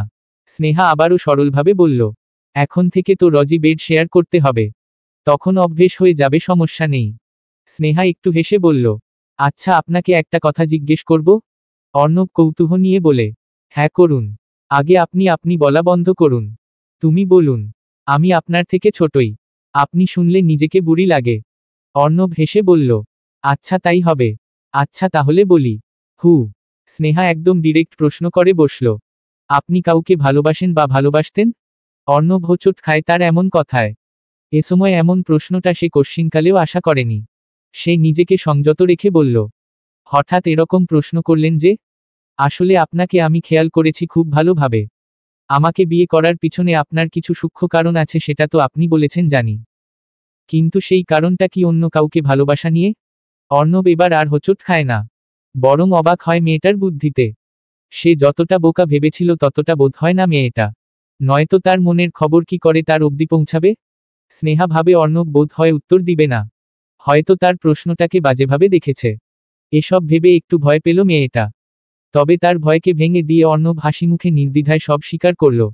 হ্যাঁ ভালোবাসতাম বলতে পারো। তবে এখন বাসি না। মেয়েটার মনে জানার আগ্রহ জাগে। প্রশ্ন করে, কেন? অন্যের ভালোবাসায় আমি কেন নজর দিব? তার বিয়ে হয়ে গেছে? হুম। আপনাকে রেখে অন্য কাউকে বিয়ে করে ফেলল। অর্ণব শব্দ করে হাসে। বলে, সে জানত না আমি তাকে ভালোবাসতাম। তার আগেই বিয়ে হয়ে যায়। আপনি কখনো বলেননি তাকে? সুযোগ হয়ে ওঠেনি। এখনো মনে রেখেছেন তাকে? উহুম, তার জন্য এখন শুধুই সম্মান আছে মনে। এর বেশি নয়। স্নেহা তবুও চিন্তিত হয়ে শুধায়, আপনার খুব কষ্ট হয় তার জন্য তাই না? চিন্তা করবেন না। আমি আছি আপনার পাশে। অর্ণবের হাসি প্রকট হয়। বলে স্ফূর্ত চিত্তে, না কষ্ট হয় না। কিন্তু তুমি আমাকে একটা কথা বলো, তুমি আগে থেকেই কাউকে ভালোবাসো না তো? নিজের স্বামীর মুখেই অন্য কারো জন্য ভালোবাসার কথা শুনছ। খারাপ লাগছে না? স্নেহা চোখ নামিয়ে নেয়। সরল মনে সত্যি বলে ফেলে, হুম খারাপ তো লাগছে। কিন্তু আপনি সব সত্যি বলেছেন বলে খুশি লাগলো। আপনি অনেক ভালো। মেয়েটা কি আসলেই এত সহজ সরল? একটু আগেও কত চালাক ভেবেছিল অর্ণব, কিন্তু কথাগুলো শুনে মনে হলো বাচ্চা মেয়ে আরেকটা বাচ্চা ছেলেকে সান্ত্বনা দিচ্ছে। অর্ণব হাসি মুখেই বলল, আচ্ছা, সেক্ষেত্রে তো তুমিও অনেক ভালো। মেয়েটা চুপ হয়ে যায়। বোধ হয় লজ্জা পেয়েছে। অর্ণব আবার বলে, তুমি বললাম বলে রাগ করো না আবার। তুমি এমনিতেও আমার অনেক ছোট। আপনিতে পুষায় না আমার। না না সমস্যা নেই। আপনি তুমিই বলেন। আমার ভালো লাগে। ঠিক আছে। এবার তাহলে ঘুমাও। সকালে হয়তো জলদি উঠতে হবে। স্নেহা মাথা কাত করে সম্মতি জানায়। চোখ বুজে নেয় ঘুমানোর জন্য। অন্ধকারের মাঝেই স্নেহার স্নেহময়ী মুখটাতে একবার চোখ ঘুরিয়ে আনে অর্ণব। ঠোঁটের কোণে আবারও হাসি ফুটে উঠে। মনে মনে আওড়ায়, স্নেহময়ী। মোবাইলে স্ক্রিনে জ্বলজ্বল করা আলোয় দেখা যাচ্ছে সময় এখন রাত 1:01। তারা ঝলমলে জ্যোৎস্নার আলো এবং রাতের ঠান্ডা হাওয়া মারিয়ে প্রার্থর টয়োটা গাড়িটা ছুটে চলেছে বাড়ির পথে। গাড়িতে 5জন মানুষ বসা, অথচ সেখানে তাদের শ্বাসের আওয়াজ ছাড়া বাড়তি কোন শব্দ নেই। পিনপতন নীরবতা বিরাজ করছে বর্তমানে। ড্রাইভিংয়ে বসে আছে প্রার্থ, তার পাশের সিটে পুষ্প। পেছনের সিটে বসে আছে দুজন যুদ্ধাপরাধী যোদ্ধা। কেউ কারো দিকে তাকাচ্ছে না। মাঝখানে বেচারা প্রান্তকে বসিয়ে রেখে দুপাশ থেকে অন্ত এবং প্রিয়া নীরবে নিজেদের মাঝে ঘাত প্রতিঘাত করে যাচ্ছে। কেউ কারো থেকে কম যায় না। একবার অন্ত প্রিয়ার দিকে সরু চোখে তাকায়, আবার প্রিয়া অন্তর দিকে ভ্রুকুটি করে তাকায়। আবার দুজনেই চোখ ফিরিয়ে জানালায় তাকায়। এদের মনে কি চলছে এরাই জানে। একটু পর পুষ্প নীরবতা ভেঙে কিছুটা বিচক্ষণতার সাথে প্রার্থকে একটা প্রশ্ন করতে চাইল। আচ্ছা প্রার্থ ভাই, একটা প্রশ্ন ছিল। প্রার্থ পুষ্পর সম্বোধনটা শুনে সামনের রাস্তা থেকে চোখ ফিরিয়ে পুষ্পর উপর রাখল। সরু চোখে তাকাতেই পুষ্প বুঝে ফেলল প্রার্থর ইঙ্গিত। তৎক্ষণাৎ জিভ কেটে ভুলটা শুধরে নিতে বলল, ইয়ে মানে, বেবির আব্বু আপনাকে একটা প্রশ্ন করার ছিল। প্রার্থর প্রত্যুত্তর করার আগে পেছনে থেকে প্রিয়া সন্দেহ নিয়ে বলে উঠল, কার আব্বু? কার আব্বু? পুষ্প বিপাকে পড়ে আমতা আমতা করে বলল, বেবির আব্বু। প্রিয়া নাক কুচকে বলে, প্রার্থ ভাইকে? প্রার্থ ভাই না বলে তুমি বেবির আব্বু কেন বলছো? আগে আমার ভাগ্নে ভাগ্নি হোক, এরপর ওদের নামের পাশে আব্বু লাগিয়ে ডেকো। এখন কেন ডাকছো? সামনে থেকে ভেসে এলো প্রার্থর ভারী গমগমে আওয়াজ। আমি ওর ভাই হই? প্রিয়া স্বভাবতই বলে, ভাই বর দুটোই। প্রার্থ রাশভারী কণ্ঠে ফের বলে উঠে, তোর হাসবেন্ডকে তুই ভাই ডাকিস? ও আমাকে ভাই ডাকতে পারবে না। পেটে আমার বাচ্চা নিয়ে আমাকেই ভাই ডাকবে। আমি কি আমার বাচ্চার মামা হব? প্রিয়া এবার বুঝল আসল কাহিনী। নিজের ভুল বুঝে কিছু বলতে নেয়, কিন্তু অন্ত আগেই ধমকে উঠে তাকে। চুপ! তোর বরকে তুই ভাই ডাকবি ফাজিল? চওড়িয়ে দাঁত ফেলে দিব। কথার মাঝখানে নাক গলাতে দেখে ক্ষেপে উঠে প্রিয়া। আমার বরকে আমি যা ইচ্ছা ডাকবো, তোমার কি? তোমার দেখছি সাহস দিন দিন বেড়ে যাচ্ছে। আমাকে চড় দিবে তুমি? সাহস আমার আগে থেকেই ছিল, শুধু দেখাইনি। এবার দেখবি আমার সাহস ঠিক কতখানি। প্রিয়া সহসা চুপ হয়ে গেল। ইদানিং অন্তর সাথে তর্ক করতে পারে না মেয়েটা। অন্তর চালচলন সব বদলে গেছে। ঝগড়া করতে গেলে আগের অন্তকে পাওয়া যায় না। শেষমেশ প্রিয়াকেই চুপ থাকতে হয়। মাঝখান থেকে প্রান্ত বিজ্ঞের ন্যায় বুকে দুহাত গুজে বলল, তোমাদের হলো? আমিও তো এত ঝগড়া করি না। তোমরা কি করে এমন সাপে নেউলের মতো সারাদিন লেগে থাকো? সামনে থেকে পুষ্প টিপ্পনি কেটে বলে, বুঝলি প্রান্ত, ওদের দুজনকে বিয়ে দিয়ে দিতে হবে, তাহলেই যদি এরা থামে। অন্তপ্রিয়া দুজনেরই বুকে সূক্ষ্ম কম্পন শুরু হয়। হঠাৎ বুবু বিয়ের কথা তুলল কেন? তবে কি সব জেনে গেল? ইয়া আল্লাহ, এবার কি হবে? বুবু যদি ভুল বুঝে? মনের ভেতরের ভয়টা উগলে দিতে চায় প্রিয়া। বৃতিস্পৃহায় আটকে আসে স্বর। শুষ্ক ঢোক গিয়ে গলার শ্লেষ কাটিয়ে বলে, আমি কেন এই অন্ধের বাচ্চাকে বিয়ে করব? ওকে অন্য কোথাও বিয়ে দাও। আমি ওকে বিয়ে করব না। পুষ্প চতুরতার সাথে বলে, আরে আজব, আমি কখন বললাম তোদের দুজনকে বিয়ে দিয়ে এক করব? আমি বলেছি তোদের বিয়ে দিব। অন্তকে দিব ভালো একটা মেয়ের সাথে। আর তোর জন্য আমেরিকান একটা সম্বন্ধ এসেছে। ভাবছি সেখানে কথা পাকা করব। কথাটা কর্ণকুহর হওয়া মাত্রই অন্তর চোখ দুটোতে ভর করে অসহায়ত্ব। বুকের ভেতর কেউ যেন সজোরে একটা বাড়ি দিল। কেমন বিষাক্ত ব্যথায় বিষিয়ে উঠে অন্তরটা। জুলজুল চোখে অসহায়ত্ব নিয়ে তাকায় প্রিয়ার দিকে। প্রিয়াও তখন তাকায় অন্তর ব্যথাযুক্ত চোখে। আবারও সেই ধক করে উঠে ভেতরটা। না, হেই ছেলে এমন চাহনি দিয়েই মেরে ফেলবে প্রিয়াকে। প্রিয়া মাথা নিচু করে ফেলল। তখন যতটা চোটপাট দেখিয়েছিল এখন আর তেমন চটপটে স্বর বের হয় না গলা দিয়ে। নিচু স্বরে বলে, আমি এখন বিয়ে টিয়ে করব না বুবু। এসব নিয়ে এখন ভেবো না দয়া করে। পুষ্প প্রিয়াকে আরো খুঁটিয়ে দেখতে চায়। বলে জোর দিয়ে, কেন ভাববো না? তুই বড় হচ্ছিস না? তোকে নিয়ে ভাবতে হবে না? বিয়ে তো এমনিতেও হবে। বিয়ে করেই পড়ালেখা কন্টিনিউ করবি আমার মতো। প্রিয়ার যেন সত্যিই কান্না এসে যাচ্ছে। কান্নাটা কিসের জন্য সেটাই ঠিক করতে পারছে না সে। এই নোনা জলটা কি শুধু বিয়ে করতে না চাওয়ার জন্য? নাকি অপর পাশে বসা অসহায় মানুষটার জন্য? নিজের ভেতরের খবর নিজেও জানে না সে। এদিকে চুপ থাকতে পারল না অন্ত। যেন শত শত বছরের ব্যথারা গালায় দলা পাকাচ্ছে। সমসাময়িকভাবে ধারণ করা চঞ্চল ভাবটা কেটে গেছে আগেই। নিজের আসল ব্যক্তিত্ব ফুটিয়ে তুলে অসহায় কণ্ঠে বলল, পুষ্প আপু, ওকে এখন কেন বিয়ে দিবে? ও তো অনেক ছোট। একটু সময় দাও। আর একটু বড় হোক। আমেরিকায় কেন বিয়ে দিতে হবে? আমাদের দেশে কি ছেলের অভাব বলো? পুষ্প বুঝল অন্তর ভেতরের অবস্থা। আবার শিওর হলো অন্ত আসলেই প্রিয়াকে ভালোবাসে। মজা করাটা বোধ হয় বেশি হয়ে গেল। নরম মন সহজেই গলে গেল পুষ্পর। প্রসঙ্গ বদলাতে বলল, সেটা আমি বুঝে নিব। আমি কি যেন বলতে চাচ্ছিলাম প্রার্থভা? মানে আপনাকে কি যেন বলতে চাচ্ছিলাম। শেষে মুখ ফসকে আসা শব্দটা গিলে নিল সে। প্রার্থ সমনের রাস্তায় তাকিয়েই বলল, আমি কি করে বলবো?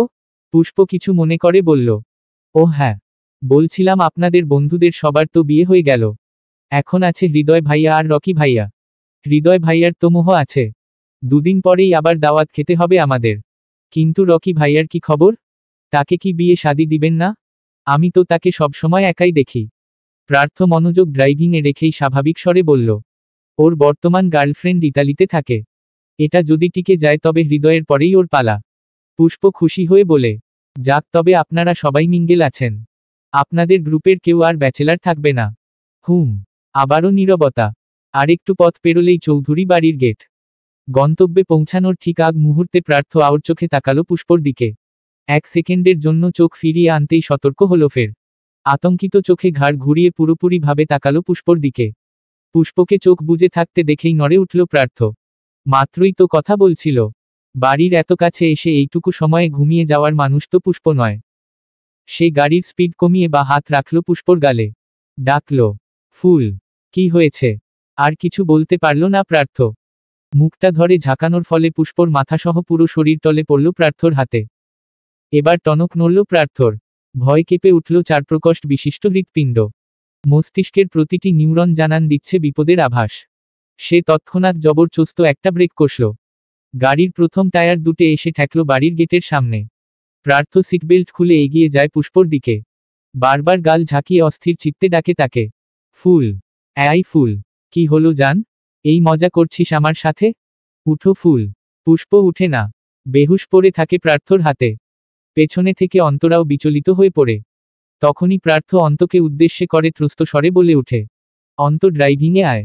We have to reach the hospital immediately. কিন্তু ভাই আমরা তো বাড়িতে এসে গেছি। আপুকে ভেতরে নিয়ে যাই? বাড়িতে ডাক্তার ডাকি? অন্তর কথায় রক্তিম চোখে তাকালো প্রার্থ। ক্ষিপ্র স্বরে আদেশ ছুড়ে বলল, তোকে ড্রাইভিংয়ে আসতে বলেছি আমি। অন্ত তৎক্ষণাৎ নেমে পড়ে পেছনে থেকে ত্রস্ত পায়ে সামনে এসে বসে। প্রার্থ ততক্ষণে পুষ্পকে কোলে উঠিয়ে তার সিটে বসে পড়েছে। বারবার গাল ঝাঁকিয়ে ডাকছে তাকে। তার ফুল তো এইমাত্র কত হাসি খুশি কথা বলছিল। হঠাৎ এমন কেন হলো?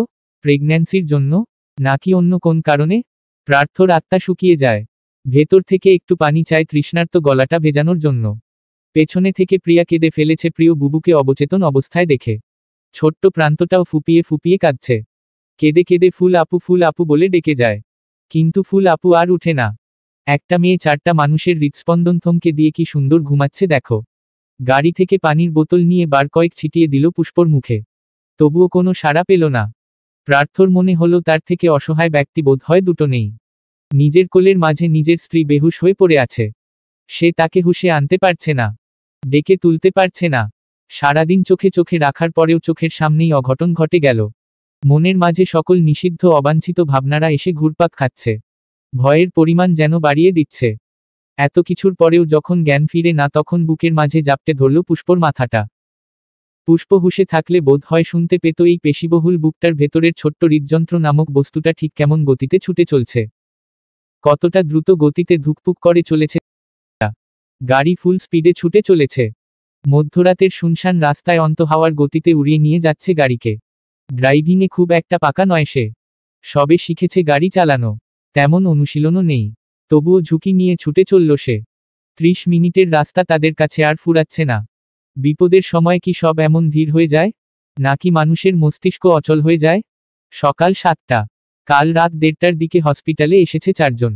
তারা আর ঘরমুখো হয়নি। রাত থেকে এখানেই পড়ে আছে। পুষ্পর জ্ঞান ফিরেছে কিছুক্ষণ আগে। কেবিনে এখন পুষ্প আর প্রিয়া আছে। প্রার্থ গিয়েছে ডাক্তারের সাথে আলাপ সারতে। অন্ত বাইরে গেছে কিছু হালকা খাবার আনতে। প্রিয়া বোনের সামনে বসে বসে কাঁদছে। ক্ষণে ক্ষণে নাক টানছে। পুষ্প তাকে সান্ত্বনা দিতে বলল, আরে বাবা এভাবে কাঁদছিস কেন? আমি তো ঠিক আছি। প্রেগন্যান্সির সময় এমনটা হওয়া তো স্বাভাবিক। প্রিয়া নাক টেনে চোখের পানি ফেলে বলল, ভয় পেয়েছিলাম বুবু। যদি তোমার খারাপ কিছু হয়ে যেত। পুষ্পর মায়া হলো অনেক। মানুষ বলে পিঠাপিঠি ভাই বোনেরা নাকি কখনো মিশতে পারে না একে অপরের সাথে। সব সময় ঝগড়া হয়। কিন্তু তাদের বোনের সম্পর্কে ঝগড়া জিনিসটা খুব বিরল। পুষ্প যেমন স্নেহ করে প্রিয়াকে, প্রিয়াও তেমন শ্রদ্ধা করে বড় বোনকে। ঝগড়ায় এক্সপার্ট মেয়ে হলেও বোনের সাথে সে ঝগড়া করে না কখনোই। বরং বোন ছাড়া তার চলেই না। পুষ্প বেডে হেলান দিয়ে শুয়েছিল। বোনকে হাতের ইশারায় কাছে ডাকল। প্রিয়া তার বেডের পাশেই একটা টুলে বসেছিল। বোনের বাড়িয়ে দেওয়া হাতের ফাঁক গলে জড়িয়ে ধরে তাকে। পুষ্প তার মাথায় স্নেহের হাত বুলিয়ে বলল, হয়েছে, থামো এবার। কিছু হয়নি তো? একটু মাথা ঘুরেছিল আর কিছু না। তোর যখন বিয়ে হবে বাবু হবে তখন তোরও এমন লাগবে। এটা স্বাভাবিক।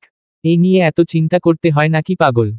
প্রিয়া উঠে বসে বলল, আগে তোমার বরকে বোঝাও। সে যেমন পাগলামো করেছে তা দেখে সবাই ভয় পাবে। প্রার্থ ভাই কিন্তু খুব ভয় পেয়েছে। আমি শিওর এখনো শরীর দিয়ে ঘাম ছুটছে তার। পুষ্প কিছু বলবে তখনই কেবিনের দরজা ঠেলে ভেতরে প্রবেশ করল কেউ। দুজনই সেদিকে তাকাতেই দেখল প্রার্থ দাঁড়িয়ে। প্রিয়ার কথা অনুযায়ী সত্যিই ঘেমে আছে ছেলেটা। সামনের দুটো খোলা বোতামের শার্টটা শক্ত ফোলা পেশির সাথে আঁটোসাঁটো হয়ে আছে। বড় চুলগুলোতেও ঘামের চিহ্ন বিদ্যমান। চোখ দুটো লাল।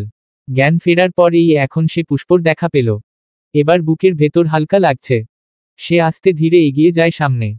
কাছাকাছি গিয়েই প্রিয়ার উদ্দেশ্যে বাক্য ছুড়ে, বাইরে যা। প্রিয়া কথা বাড়ালো না। বুঝল তাদের একান্ত সময় প্রয়োজন। তাই চুপচাপ চপল পায়ে বেরিয়ে গেল বাইরে। প্রার্থ দাঁড়িয়ে থাকে একইভাবে। না কথা বলে আর না বসে। শুধু চেয়ে রয় পুষ্পর দিকে। সে কথা বলছে না বলে পুষ্পি সাহস করে বলল, আপনাকে এমন লাগছে কেন? আমার কিছু হয়নি তো। এত চিন্তা করছেন কেন? নিজের চোখ মুখের অবস্থা দেখেছেন? প্রার্থ এগিয়ে যায়। পুষ্পর এক হাত টেনে বুকের উপর চেপে রাখে। বলে, মনের অবস্থা দেখেছিস? এই দেখ এখানে এখনো কেমন করছে। পুষ্পর এক হাত প্রার্থর বুকের বাপাশে রাখা। ভেতরের ধক ধক করা হৃৎপিণ্ডের গতি স্পষ্ট বোঝা যাচ্ছে।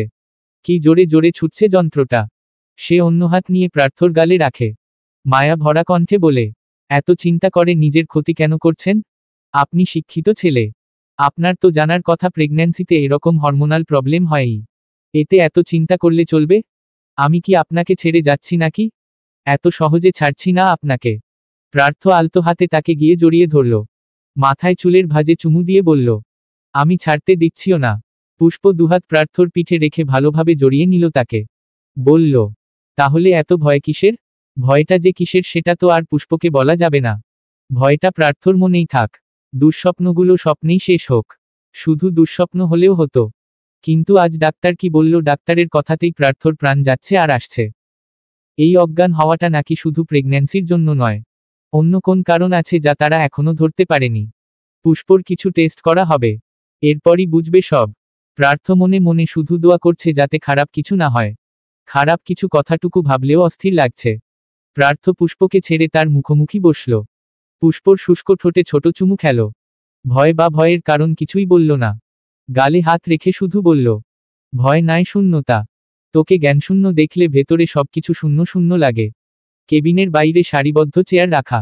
প্রিয়া সেখানে বসে আছে, চোখ ফ্লোরে আটকে। একটু পর পর নাক টানছে। কান্নার দরুন নাকটা ঢিলে হয়ে গেছে। পানি আসছে শুধু, চোখের কোণেও পানির ঝিলিক। শুধু মনে হচ্ছে বড় বোনটার আজ কিছু হয়ে গেলে কি হতো। সেই অযাচিত ভাবনা থেকেই বারবার চোখ ভিজে যাচ্ছে। সাথে নাকেরও 12টা বাজছে। এমন সময় হঠাৎ পাশে এসে কেউ বসল। চোখ তুলে তাকানোর আগেই দেখল ছেলেটা একটা সাদা রুমাল এগিয়ে দিয়েছে। রুমাল ধরা হাতটা দেখেই বুঝল হাতের মালিক কে হতে পারে। তাই আর চোখ তুলে তাকালো না, নিচে তাকিয়ে রইল। অন্তর রাগ হলো, গুরুগম্ভীর স্বরে বলল, ধর এটা। প্রিয়া হাত বাড়িয়ে ধরল সেটা। ধরে হাতেই রাখল।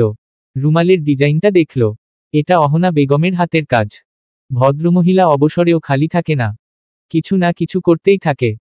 প্রিয়াকে তাকিয়ে থাকতে দেখে অন্ত ফের বলল, শুধু ধরে রাখতে দেইনি, পানিগুলো মুছতেও দিয়েছি।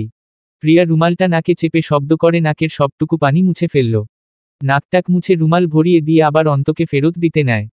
অন্তর দিকে তাকাতেই দেখে সে সরু চোখে তাকিয়ে আছে। ব্যাপারটা বুঝতে পেরেই হাতটা গুটিয়ে নেয়।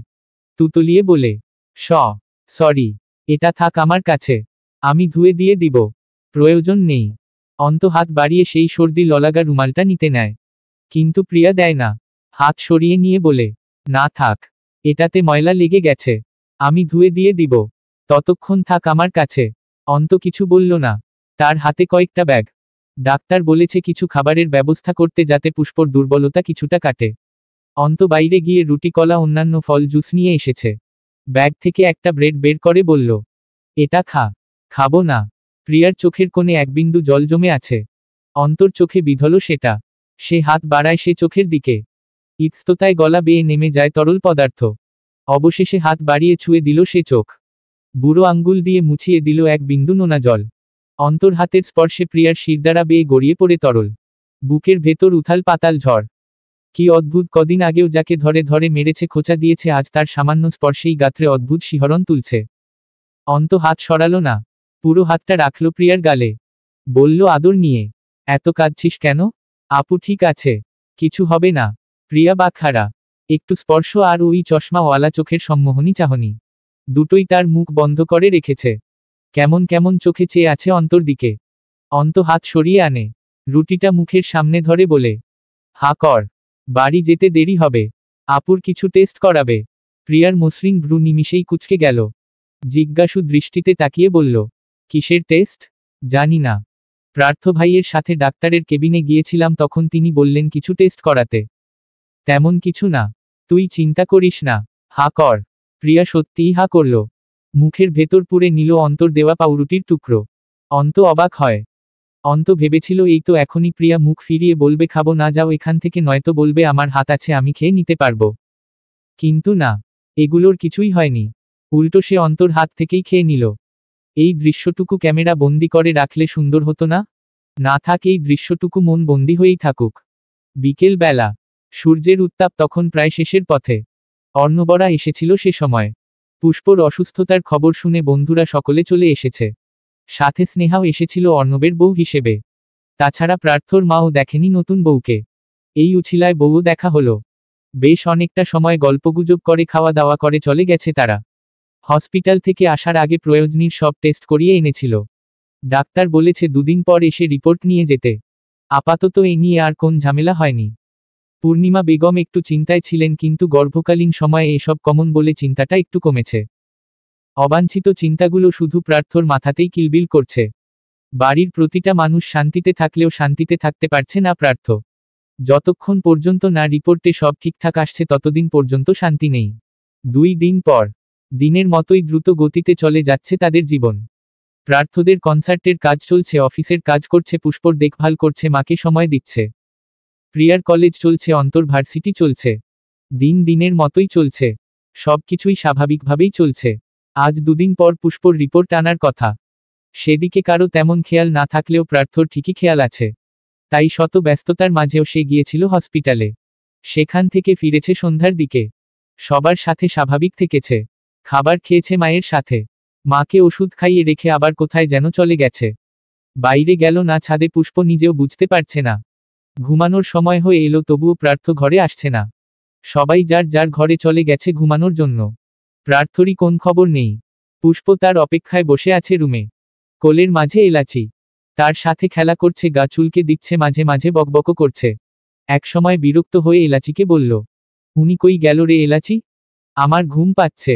লোকটার কি জ্ঞান নেই? এখন ঘুমিয়ে গেলে এসে জড়িয়ে ধরে শুয়ে পড়বে, তখন আমার কাঁচা ঘুমের 12টা বাজাবে। আশ্চর্য, কোন দায়িত্ববোধ নেই। তখনই দরজায় খট করে শব্দ হলো। প্রার্থ দরজা আটকে দাঁড়িয়ে আছে সেথায়। এদিকেই তাকিয়ে আছে। চোখ মুখের কি বিধ্বস্ত অবস্থা। গোছানো চুলগুলো কেমন এলোমেলো হয়ে আছে। চোখের ভাষায় আজ অন্য কিছু। দাঁড়িয়ে আছে যে, তাও বোধ হয় খুব কষ্ট করে। যেন এখনই গাত্রের সমস্ত ভর ছেড়ে দিয়ে পড়ে যাবে। পুষ্পর ভ্রু কুঁচকে যায়। প্রার্থ এগিয়ে আসে সামান্য। পুষ্প সন্দিহান দৃষ্টিতে তাকিয়ে জিজ্ঞেস করে, আপনার কি হয়েছে? এমন লাগছে কেন? কোথায় ছিলেন? প্রার্থ একটা প্রশ্নেরও উত্তর দিল না।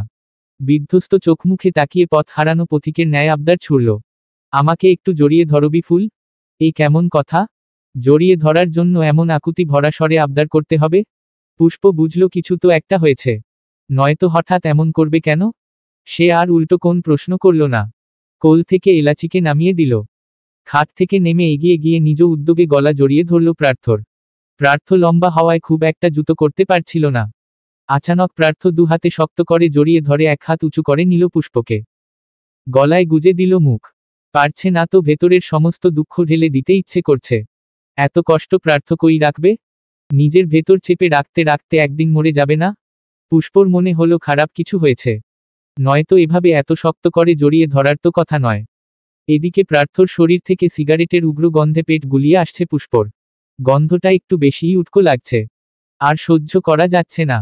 কষ্ট করে বমি আটকে বলল, প্রার্থ ভাই সিগারেট খেয়েছেন? ছাড়ুন। গন্ধে পেট গুলিয়ে আসছে। বমি পাচ্ছে। প্রার্থর টনক নড়ে। নিচে নামায় তাকে। পুষ্প ছাড়া পেয়েই দৌড় দেয় ওয়াশরুমে। প্রার্থ সত্যিই সিগারেট খেয়েছে। একটা নয়, দুটো নয়, 3টে সিগারেট একসাথে শেষ করেছে। একটাবার খেয়াল করেনি পুষ্পর কাছে গন্ধ লাগতে পারে। এই চিন্তা তার মাথাতেই আসেনি। রাগে ক্ষোভে চুল খামচে ধরে। শরীরের সমস্ত জোর খাটিয়ে ঘুষি দেয় শক্ত দেওয়ালে। নিজেকে আরও কিছুক্ষণ আঘাত করতে পারলে বোধ হয় শান্তি লাগত। তবে এখন এসবের সময় নেই। পুষ্প বোধ হয় বমি করছে, তাকে দেখা দরকার। সিগারেটের গন্ধ গর্ভধারিণী মায়েদের সহ্য হয় না। পুষ্পরও হলো না। ভোগ ভোগ করে বমি করল কিছুক্ষণ। প্রার্থ খুব কাছে গেল না তার। কারণ শরীরে এখনও সিগারেটের গন্ধ রয়েছে। পুষ্পকে ফ্রেশ করিয়ে এনে বিছানায় শুইয়ে দিল। প্রার্থ চলে গেল এই রাতের বেলায় শাওয়ার নিতে। শরীরের গন্ধটা আগে দূর করা দরকার। এত অসাবধান সে কি করে হলো সেটাই বুঝছে না। শাওয়ার শেষে শরীরের গন্ধটা দূর করে ওয়াশরুম থেকে বেরিয়ে আসে প্রার্থ। পুষ্প বিছানায় নেতিয়ে আছে। প্রার্থর অনুশোচনা হলো ভীষণ। সিগারেটটা না টানলে কি হতো না? সে ধীরে ধীরে এগিয়ে গেল পুষ্পর পানে। পুষ্প চোখ বুজে আছে। প্রার্থ তার মাথায় হাত রাখলে চোখ দুটো খুলে। সরি। প্রার্থ ভেবেছিল পুষ্প রাগ করেছে, তাই সরি বলল।